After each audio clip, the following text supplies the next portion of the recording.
Trump is in big trouble in Iran, and he really has three choices to deal with the situation. The first choice is to just call it quits and declare you've won for the 100th time and just accept the consequences or the results of this adventure of yours and exit. The problem is that because of this war, Iran now controls the Strait of Hormuz, which means they control the volume of oil that comes out of the Gulf area, which equals to 20% of all global oil, and with that, the price of oil.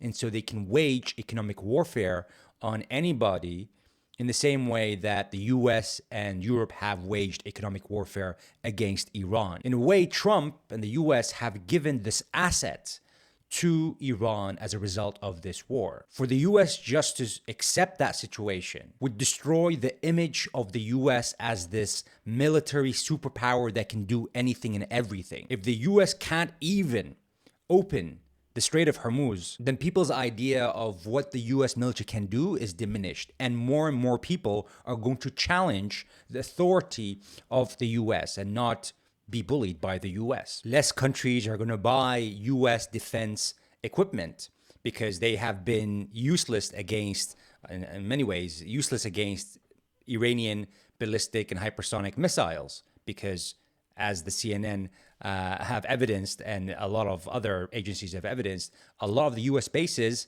are completely damaged in the Gulf. And that's going to push, if the US just leaves now, it's going to push a lot of the Gulf countries to kind of enter into partnerships with enemies of the US, being Russia, being China, because they understand now that they cannot rely on the US as they once thought. So really, for the US to just exit right now would be a humiliating defeat. And therefore, Trump isn't going to do that. He cannot just exit and call it quits. The second option is to actually get into a deal with Iran, actually negotiate a deal that is beneficial for everyone, but that does mean that the US has to make some concessions, because before the war, Iran didn't have the Strait of Hormuz.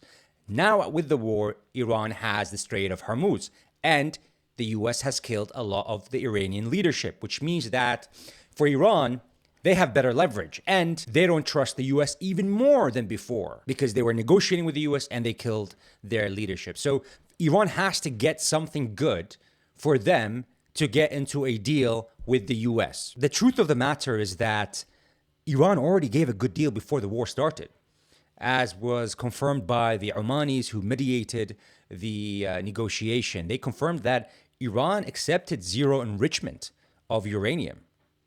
That was also confirmed by the British diplomats. This was on the 27th of February, so a day before the war started on the Hill. Iran agreed to zero stockpiling of nuclear material in US talks, Omani foreign minister confirms.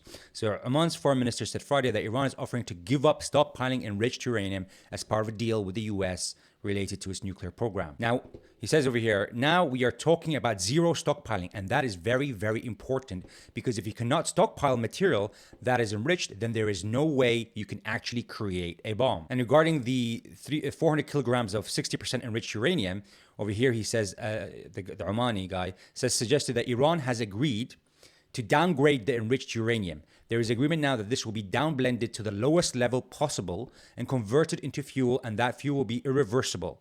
I think we have an agreement on that, in my view. And they said that they're going to allow international nuclear inspectors to come and inspect all of this. This was also confirmed by the UK. UK security advisor attended US-Iran talks and judged deal was within reach. Jonathan Powell thought Tehran's surprising offer on its nuclear program could prevent rush to war, sources say. Trump had something in his hand before the war started that he could have shown to everyone as a win. I mean, his whole thing is that it needs to be better than the Obama JCPOA deal. And this was better. What the Iranians were offering was better than that. He could have taken that, but he got greedy. And he was told by Benjamin Netanyahu and the head of Mossad that we could easily do a regime change and that would be your legacy. You'd be the only one that, was brave enough to do this. In other words, stupid enough to do this, because no other president thought this was a good idea, knowing that Iran can just take the Strait of Hormuz as they have done. But coming out from a high from the Venezuela raid, he thought this would be a weekend job. Go in, kill the leadership, put pressure, and basically have Iran surrender from all the pressure, not understanding anything about the Iranian mindset of never surrendering. And so he fell into this trap that now he doesn't know how to get out of. But he had a deal. And so now he's not going to get a better deal than what the Iranians were offering before, because the Iranians have more leverage now with the Strait of Hormuz. So it's really the US now that has to provide some concessions, not the Iranians. The Iranians did the whole concessions thing, and then the US started a war, even though the Iranians provided the concessions. And so how could Trump enter into a deal now that is worse than the Obama deal that he always makes fun of, the JCPOA, where even, during that deal, the Iranians abided by all the conditions. They met all the conditions of the JCPOA until Trump ripped that agreement apart. What are the Iranian demands now? This is it. So Iran, through the Pakistani mediator, has submitted a response to the US focusing on a permanent end to the war. Some of the Iranian demands revolve around the following points: guarantees of no military aggression by the US or Israel. I mean, how could you, trust what US and Israel is going to do, even if they give a guarantee or even if they enter into an agreement, as the US has with Iran with the JCPOA? Someone can come and just rip that apart, as Trump has done. The withdrawal of US military assets from the Middle East. I mean, that's not something that the US is going to do. That would basically say that we have lost, we are defeated, and we're moving out of the area. So the US cannot accept that. The lifting of the naval blockade that the US is doing. Unfreezing of Iran's blocked assets. Now, Trump made fun of Obama for unfreezing some of those assets. I think it was 500 million that, he keeps on talking about the 500 million cash that was given to the Iranians. Well, that's basically their money that is frozen. And there are billions of frozen assets, Iranian assets. Payment of war reparations. I don't think anyone's going to be paying Iran for war reparations. And so the idea is probably to take that through the toll fee at the Strait of Hormuz. The lifting of economic sanctions. This is extremely important. The Iranians are not going to get into any deal without the lifting of economic sanctions. And they're permanently ending the war on all fronts, including Lebanon. And that's the problem that, Benjamin Netanyahu is not going to accept stopping the war in Lebanon, because that means basically, right now, Israel is occupying Lebanon, the south of Lebanon. And that would mean basically them moving back to the, Israeli border after having heavy losses. Israel is having heavy losses in, the north of Israel and the south of Lebanon in terms of military personnel and in terms of equipment, tanks, because of these fiber optic drones that Hezbollah has. It seems like many of them, because all the kind of equipment, these unmanned drones, usually you can kind of target them with some kind of energy equipment.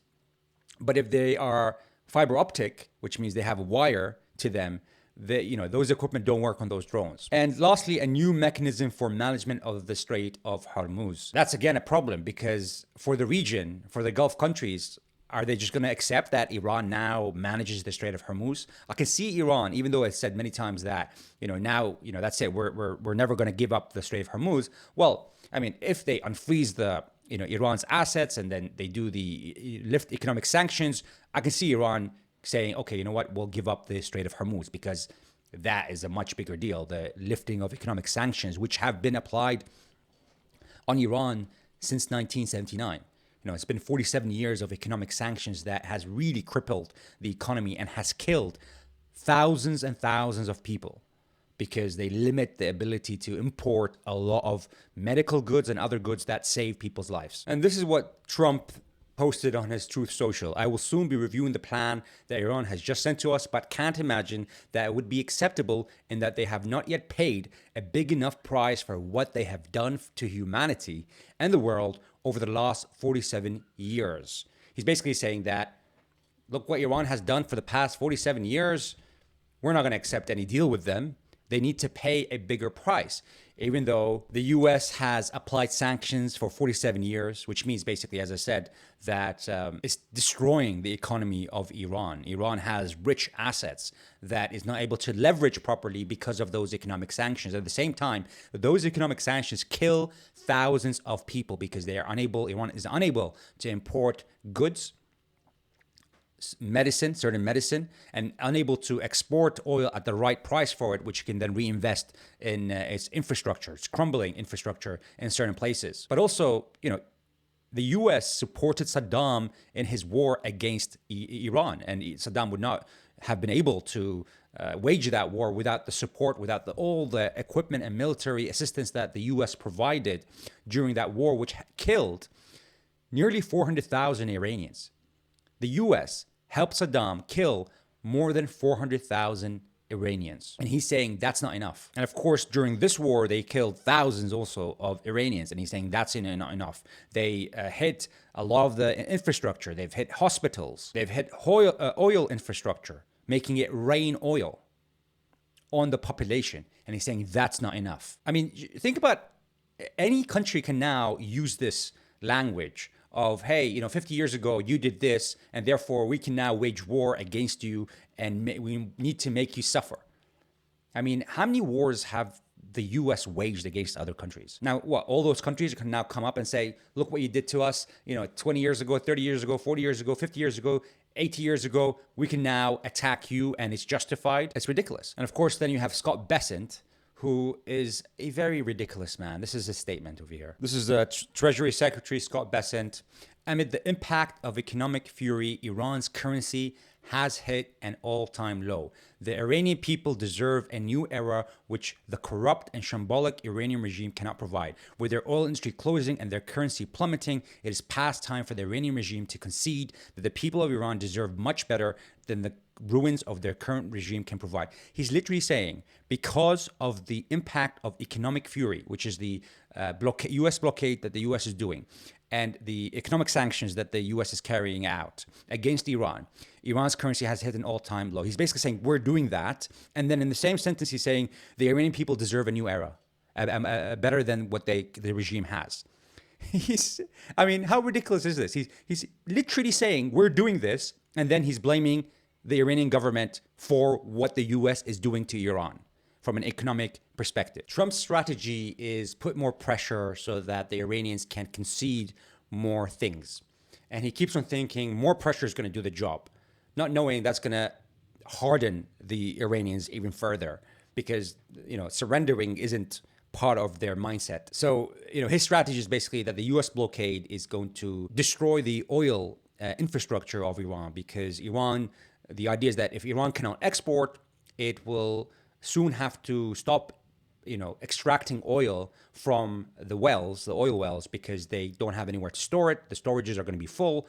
And therefore, if they stop the oil storage, the oil extraction, it's going to permanently damage the extraction level of oil. Because once you especially for low pressure wells, what they do is they inject kind of water in there to get the oil out. If you stop that process, even for a bit, then the water is going to seep into the ground, and therefore, when you take oil out again later, it's going to be mixed of oil and water, and so you cannot really use that oil. And so he's thinking that if we just continue this US blockade, no exports, oil production has to go down, they have to stop the oil extraction, and that's going to cut off permanent revenue from the Iranian government, which is going to force them to concede more things.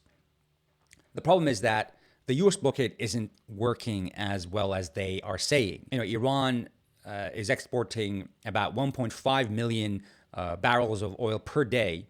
And a lot of data from tracking agencies, which was confirmed by the FD, was saying basically many oil tankers, are bypassing the blockade. And about 1 million barrels a day of that 1.5 is bypassing the blockade. And so the effect of that oil, of you destroying the oil industry, doesn't have much support to it.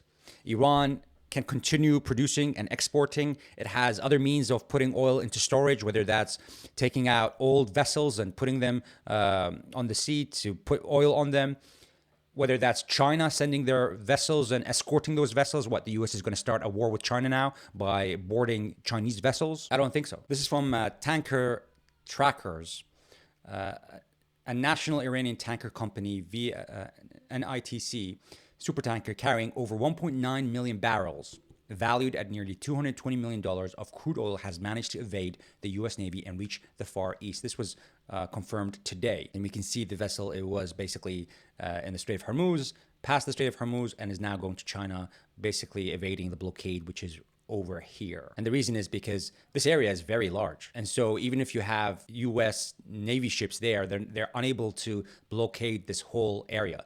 And they can't get too close to the Strait of Hormuz. Otherwise, they're in range of a lot of the missiles that Iran has. And so it's dangerous. And so many ships are going to bypass this blockade. And at the same time, China has said they have instructed 5 Chinese refineries to ignore U.S. sanctions on buying Iranian oil.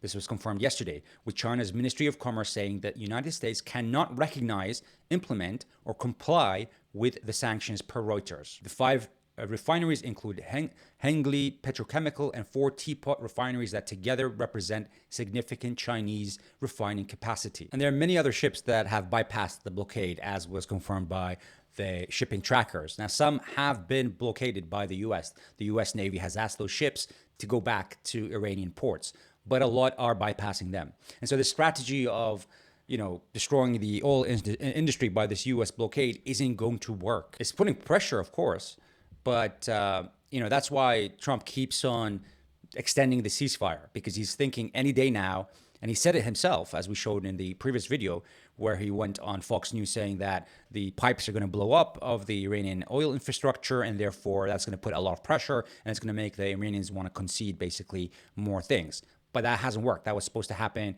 on Wednesday, based on a lot of reports that he's basing this on, but it ain't going to happen. And those reports have now come out. Those companies that have released those reports have now come out saying, actually, the Iranians are being innovative and creative and actually, using other storage abilities to store their oil. And therefore, this could take another few weeks, takes, maybe a few months.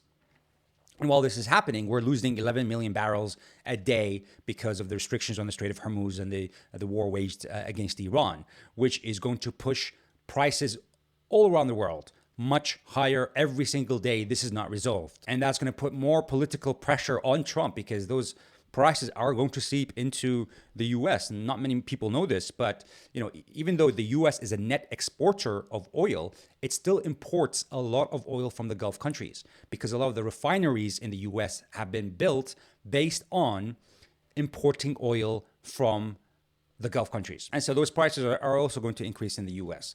So the first option was to just accept the situation as it is and just leave and call it a win, which we said, Trump is not going to accept that, because that's a very clear defeat of the U.S. The second is to actually agree, enter into an agreement with the Iranians. Well, the Iranians, are not going to give you a better deal than what they gave you before acquiring the Strait of Hormuz, which was before starting the war.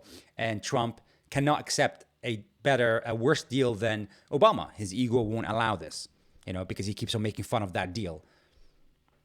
And so the third option is essentially escalate and restart the war.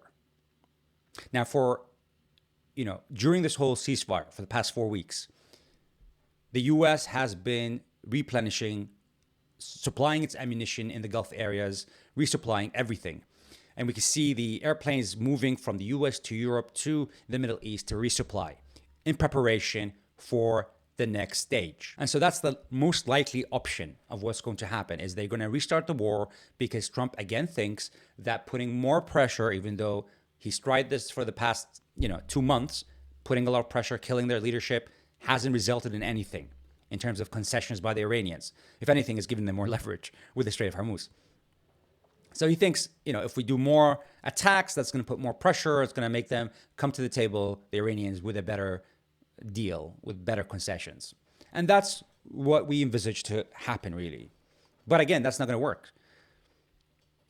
Because for the Iranians, they're not going to get into a worse deal than before. They feel like they have defeated the US in terms of their objectives, which were to do regime change in Iran. That failed. To obtain the nuclear material, which they haven't. To destroy Iran's military missile capability, which they haven't, because a lot of those missile cities are underneath mountains, and there's no weapon that can penetrate 500 meters deep of a mountain into those missile cities.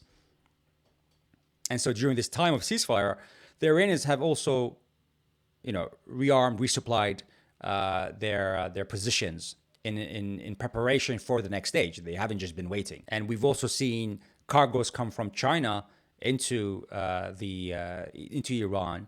And also, of course, China said we haven't supplied any weapons, but China might be supplying other things that allow the Iranians to create more weapons, such as rare earth minerals and other materials that are needed to create these bombs, these missiles. And of course, China sells some weapons to other countries that might give them to Iran. So even though technically they're not giving them directly weapons, indirectly that might be happening. We don't really know. This hasn't been confirmed. We'd love to know your thoughts about, out of those three options, what will be the result of this Iran war? Is Trump going to just call it quits? Is he going to actually get a worse deal than the Obama deal, or he's going to escalate really? If you did like this video, do hit the like and subscribe, and we'll see you very soon.